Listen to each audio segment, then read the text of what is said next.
I wake up at 4:30 in the morning now. That's just how it is. My body decided for me somewhere around the second year of the divorce. You don't need an alarm clock when your chest feels like someone is sitting on it before the sun even thinks about coming up. I pour the coffee into the same mug I have used for 11 years. It says, "World's Greatest Grandpa." My daughter gave it to me for Christmas, back when she still gave me things. The mug has a small chip on the rim. I don't throw it away. I don't know why. I sit in the recliner and I stare at the wall. The recliner used to be in the den of the house I built with my own hands. Now it's in the one-bedroom apartment that smells like the previous tenant's cooking no matter how many times I spray that lavender stuff. The windows face a parking lot. My truck is the only one out there at this hour. It's a 2014 Ford F-150. The paint is fading on the hood. I don't wash it anymore. The phone is on the side table. It's always on the side table. It never rings. Not really. Sometimes I get a text from my sister in Florida asking if I'm still breathing. Sometimes I get a political meme from a guy I used to work with at the mill. But the phone never lights up with the names that would actually mean something. My name is Tom. I am 68 years old. I have 2 children. A daughter named Megan, who is 41. A son named Kyle, who is 38. I have 4 grandchildren. Or I did. I don't really know anymore. You lose count when they stop calling you Grandpa. I need to tell you what happened to me. Not because I want your pity. I don't. Pity is for people who still believe something can be fixed. I'm telling you because I wish someone had told me. I wish some old man had grabbed me by the shoulder 20 years ago and said, "Tom, they are not yours. Not really. They are just passing through you on their way to somewhere else." You wouldn't have believed him either. That's the thing. You can't hear the warning because the love is too loud. I was a pipe fitter for 37 years. Union job, good money. Hard on the knees and the back, but I never complained because it put food on the table and braces on my kids' teeth, and a down payment on a 3-bedroom ranch in a neighborhood where the yards looked like pudding greens. My wife Carol stayed home with the kids until Kyle started 1st grade. Then she worked part-time at a real estate office. Nothing fancy, just answering phones and filing paperwork. We were normal. That's what kills me the most. We were so painfully boring and normal. We had arguments about what to watch on TV. We had fights about money at the end of every month. We had sex on Saturday mornings when the kids were at soccer practice. We went to the Olive Garden for anniversaries and ordered the same things every time. I got the chicken parm, she got the shrimp scampi. We held hands across the breadstick basket. I thought that was the whole deal. You work, you love. You die. Someone cries at your funeral, and then they eat cold cuts and move on with their lives. I was wrong about every single thing. Let me tell you about my daughter Megan. She was born in August, the hottest day of the year. The air conditioner broke in the delivery room, and Carol was screaming at me to find someone to fix it, and the nurses were running around like chickens, and then suddenly there is this tiny red screaming thing in my arms. And I remember thinking, I am not qualified for this. I am 27 years old, and I still leave my dirty socks on the floor, and now I am responsible for a human being? But I learned. I learned how to change diapers without gagging. I learned how to make a bottle at 3 in the morning with one eye closed. I learned how to hold her when she had croup and couldn't breathe, and I was so scared I drove through 2 red lights to get her to the emergency room. She was my first baby. There is no love like the love for your first baby. It's pure panic and joy mixed together in a way that never leaves you. She grew up pretty. Not that I cared about that. I cared that she was smart. She got A's without trying. She read books under the covers with a flashlight. She wrote stories about horses and fairies. And then when she got older, she wrote stories about boys and heartbreak. I read every single one. I kept them in a shoebox in my closet. I still have that shoebox. It's in the back of my apartment closet right now. She went to college. First one in our family. Carol cried at the door move-in. I didn't cry, but I wanted to. I drove home alone and the house felt like a library. Too quiet. I left her bedroom door open for 3 years. She met a guy named Drew in her junior year. Business major. Good family.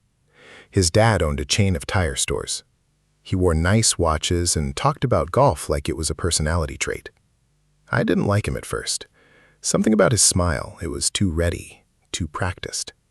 But Megan looked at him like he had hung the moon, and I wanted her to be happy more than I wanted to be right. They got married at a vineyard outside of town.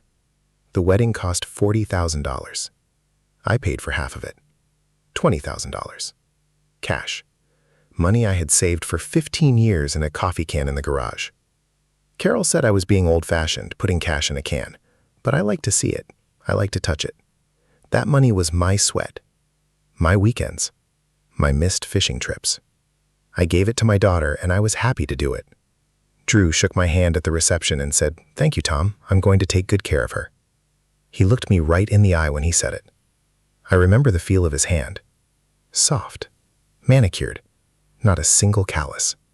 I should have known then. They bought a house 2 years later. A split level in a development where every house looked exactly the same. I helped them with the down payment. Another $15,000. I told myself it was an investment in their future. In my grandchildren's future. I wanted them close. I wanted to be the grandpa who shows up on Saturdays with donuts and a pocket full of lollipops. That's what I became for a while. The donut grandpa. The fix-it grandpa. The grandpa who knows how to unclog a toilet and replace a garbage disposal and patch drywall so you can't even tell there was a hole. Every weekend I was over there with my tools. Drew would stand there and watch me. Sometimes he handed me a screwdriver. Mostly he just stood there with his coffee and his phone and his soft hands. He was climbing the ladder at his dad's company, regional manager, then vice president, then something else. He bought a BMW, then his wife got a BMW. Then they traded in the first BMW for a newer BMW. The house got a new kitchen, then new bathrooms, then a deck the size of my first apartment. Where do you think that money came from, Tom? I'll tell you where it came from. It came from me, from my coffee can, from the equity in my house that I didn't know was being drained, from the credit cards I didn't know were in my name. But I'm getting ahead of myself. Let me back up. Kyle was different. My son. He was born in November, when the leaves were already off the trees and the world was gray and cold. He came out looking like a little old man, wrinkled and serious. He didn't cry much. He just looked around like he was judging everything. Kyle was always harder for me to reach. Megan wanted to be with me all the time. She sat on my lap while I watched football. She helped me in the garage. She handed me wrenches even when I didn't need them. Kyle wanted to be alone. He played video games for hours. He stayed in his room with the door closed. I figured it was a phase, a boy thing. I figured he would come around when he got older. He didn't. He got a scholarship to a state school, computer science. Made a bunch of money right out of college doing something with cybersecurity that I don't understand. He married a girl named Priya. Not Indian or anything like that. Priya with a P. She was from Wisconsin. Blonde hair, sharp teeth when she smiled. She never liked me. I could tell. She called me Tom from day one. Not Mr. Thompson, not even Dad. Just Tom, like I was the guy at the hardware store. They had 2 kids, a boy and a girl. They lived 3 hours away. I saw them at Thanksgiving and Christmas and sometimes Easter if the weather was good. Kyle would sit on the couch with his laptop open even while the turkey was being carved.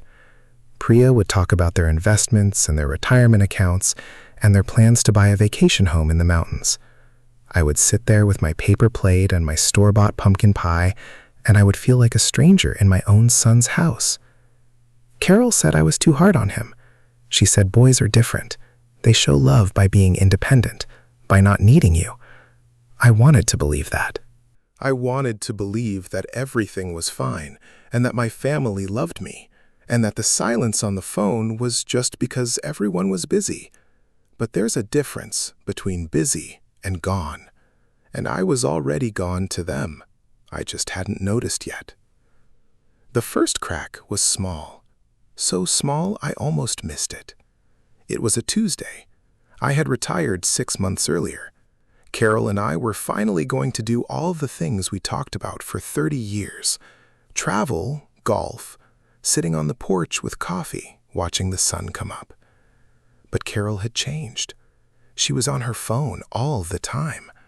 Not just texting.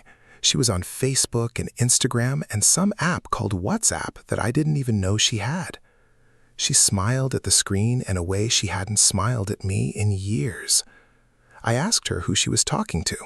She said, "Oh, just the girls from the real estate office." She said they had a group chat. It was nothing. I let it go because I am a trusting man. I am a stupid trusting man. Then she started going out on Thursday nights. Book club, she said. But she never brought books home. She never talked about what they read. She would come back at 11:30 smelling like wine and something else, something floral, like someone else's cologne. I asked her about it. She said I was being paranoid. She said I was old and bitter and that she deserved to have a life outside of taking care of me. Those were her words. Taking care of me. Like I was an invalid. Like I hadn't worked 37 years with a bad back so she could stay home with the babies she wanted so badly. I didn't push it. I didn't push it because I was afraid of what I would find. You can live a long time in that space between knowing and not knowing. It's comfortable there. The air is warm and the lights are dim, and you can pretend everything is fine. Then my mother got sick. She was 89, living alone in the same house where I grew up, the house my father built in 1962. She fell in the kitchen trying to get a can of soup from the top shelf, broke her hip. She was on the floor for 11 hours before the mailman heard her yelling. I drove straight to the hospital. I sat with her for 3 days. I held her hand. I told her it was going to be okay. She looked at me with these watery blue eyes, and she said, "Tommy, I think it's time." "Time for what?" I asked. She said, "Time to go home." She died on a Thursday, October 17th.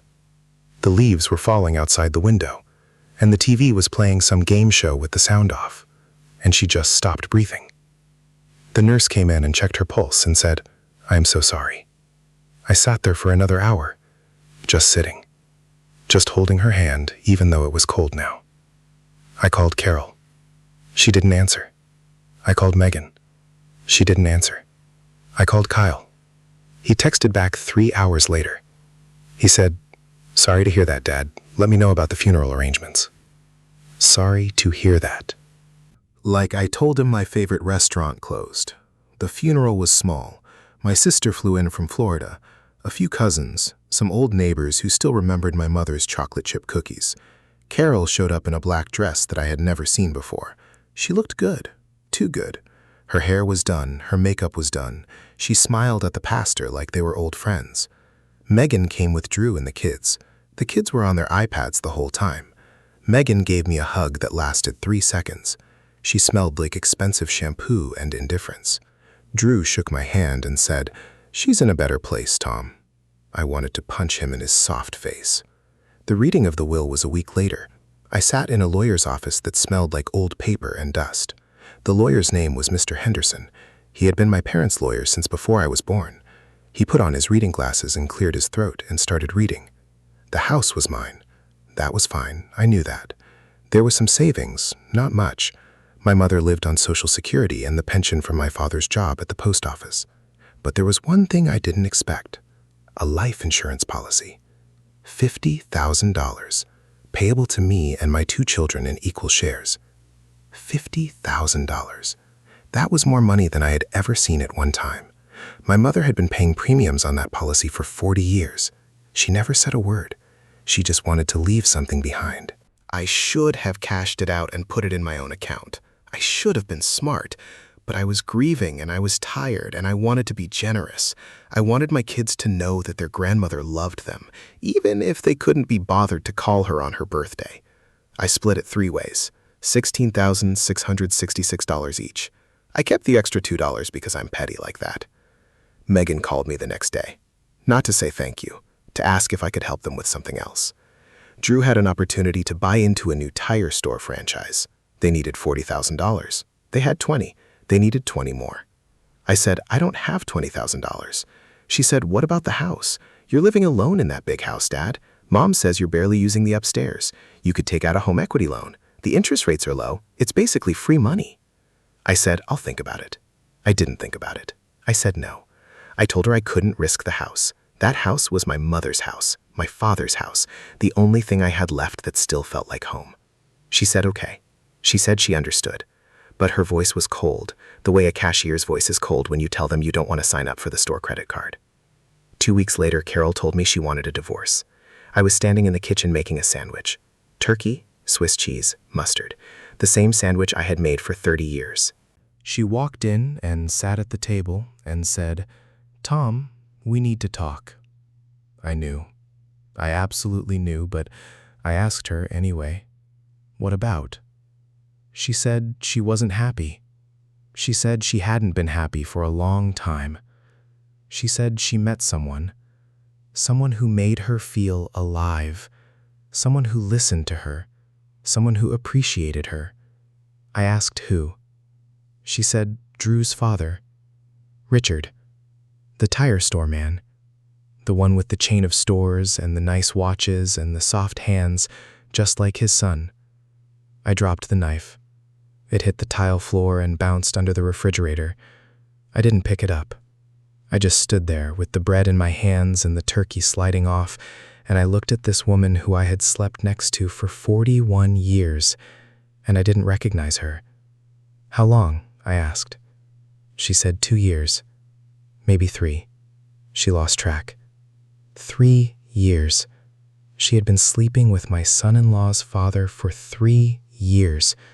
The Thursday night book clubs, the WhatsApp messages, the cologne I smelled on her. It was him. It was always him. I asked if Megan knew. She looked down at the table. She nodded. I asked if Drew knew. Another nod. I asked if Kyle knew. She said she didn't think so, but she wasn't sure. My daughter knew. My daughter knew her mother was cheating on me with her husband's father, and she never said a word. She sat across from me at Thanksgiving and Christmas and Easter, and she smiled and she hugged me, and she let me pay for her kids' private school tuition, and she never said a word. I left the sandwich on the counter. I walked out the front door. I got in my truck, and I drove. I didn't know where I was going. I just drove. I ended up at the cemetery where my mother was buried. I sat on the grass next to her grave, and I talked to her. I told her everything. I told her I was sorry I wasn't a better husband. I told her I was sorry I wasn't a better father. I told her I didn't know how to be alone at 65 years old, with nobody left who loved me. The grass was cold and wet. I sat there until the sun went down. They just see a house. I see a graveyard. I moved into the apartment. 1 bedroom, 1 bathroom. A kitchen so small you can't open the oven and the refrigerator at the same time. I brought my recliner and my clothes and the shoebox of Megan's stories, and a picture of my mother on her wedding day. Everything else I sold or gave away. Kyle called me once during the divorce. He said, "Mom told me what happened." I said, "Okay." He said, "That's really messed up." I said, "Okay." He said, "Well, let me know if you need anything." I said, "Okay." He hasn't called since. That was 3 years ago. Megan called me a few times. She wanted to explain. She said she was stuck in the middle. She said she loved both of us. She said she didn't want to take sides. I asked her if she knew about the affair before I did. She was quiet for a long time. Then she said yes. She said her mother told her about it a year before I found out. She said she didn't know what to do. She said she was afraid Drew would leave her if she told me. I asked if Drew knew too. She said yes. Drew knew. Drew had known the whole time. Drew and his father had talked about it. They had laughed about it. About me. The old pipe fitter with the bad back and the coffee can full of cash. The gullible old man who fixed their toilet and watched their kids and paid for their kitchen renovation while his wife was in the other room with his son-in-law's father. I hung up the phone. I sat in my recliner. I stared at the wall. That was the moment. That was the explosion. Not the divorce, not the house, not even the affair. It was the realization that my own daughter had chosen her husband and her mother over me. That she had known about the betrayal and done nothing. That she had let me walk into her house and play with her children and help with homework and fix the garbage disposal while carrying the secret that her mother was destroying me. That is a kind of pain you cannot describe. It's not like a heart attack. A heart attack is sharp and fast. This is slow. This is a dull pressure that builds over months and years until you feel it in your teeth, in your bones, in the space behind your eyes that never stops aching. I stopped answering her calls after that. She left voicemails at first, then texts, then nothing. The last text I got from her was 2 years ago. It said, "Dad, I love you. I hope you're okay." I didn't respond. The financial part got worse. I didn't know it could get worse, but it did. About 6 months after the divorce was final, I got a call from a collection agency. They said I owed $27,000 on a credit card I had never opened, a Home Depot card. Then another call, a Lowe's card, then a Chase card, then a Bank of America card. Someone had opened 5 credit cards in my name. Someone who knew my social security number, my birth date, my mother's maiden name, all the answers to all the security questions. I pulled my credit report. My heart stopped. $38,000 in debt. All of it spent at home improvement stores. All of it in the last 2 years, right around the time Drew was renovating his kitchen, his bathrooms, his deck. I called the police. They took a report. They said it would take time. They said these cases are hard to prove. They said, "Do you have any idea who might have done this?" I gave them Drew's name, Megan's name. I told them they had access to my personal information. I told them they knew my routines. They knew when I was at work. They knew where I kept my files. They knew because I had trusted them, because I had loved them, because I had treated them like family. The detective called me back 3 months later. He said there wasn't enough evidence to charge anyone. He said the credit card applications were done online from an IP address that routed through a server in another country. He said the purchases were made in person at stores, but the security footage had been overwritten. He said sorry. He said there was nothing he could do. I was stuck with the debt. $38,000, plus interest, plus late fees, plus collection costs. My credit score dropped to 412. I couldn't get a new credit card. I couldn't refinance what little I had left. I couldn't even rent a car. I had to declare bankruptcy. Chapter 7. Jerry, the tired lawyer, helped me with the paperwork. He looked sad the whole time. He said, "Tom, I'm really sorry this happened to you." I said, "Me too, Jerry." "Me too. That was 2 years ago. I live on Social Security now, $1,200 a month. My rent is $900. The rest goes to food and gas and the medication I take for my blood pressure, and the depression that sits on my chest like a bag of wet cement. I don't see my grandchildren anymore. I don't know what they look like now.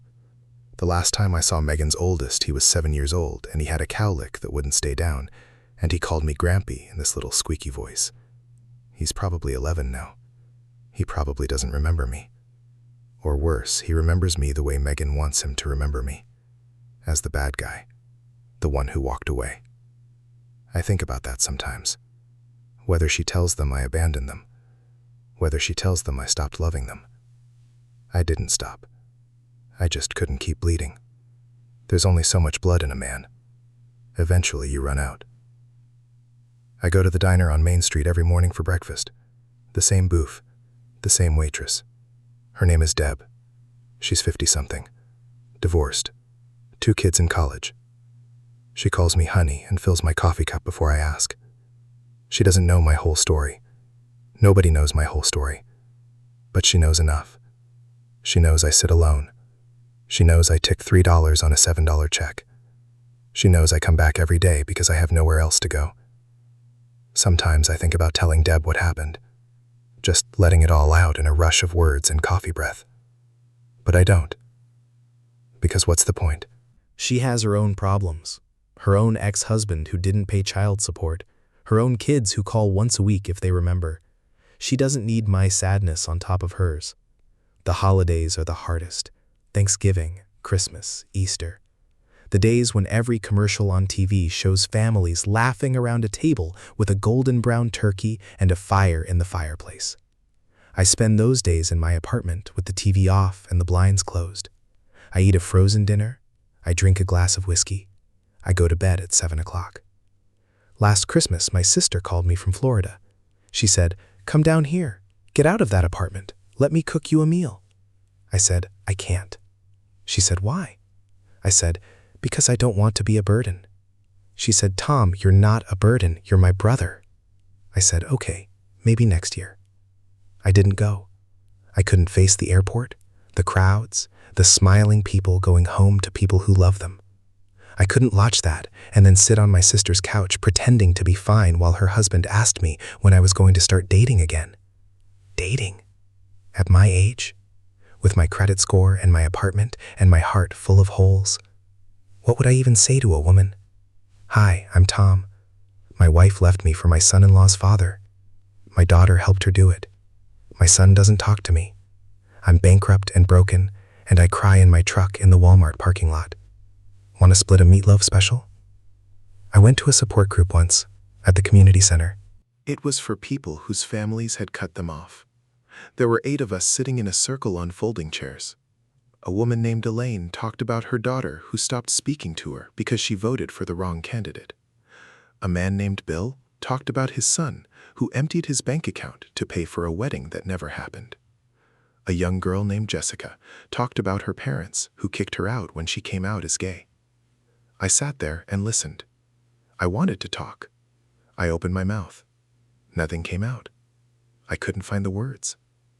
How do you say, "My family turned into strangers, and I don't know why, and I don't know what I did wrong, and I don't know how to live the rest of my life knowing that the people I loved more than anything looked at me one day and decided I wasn't worth keeping"? I never went back. I still have my tools. They're in the storage unit I rent for $40 a month.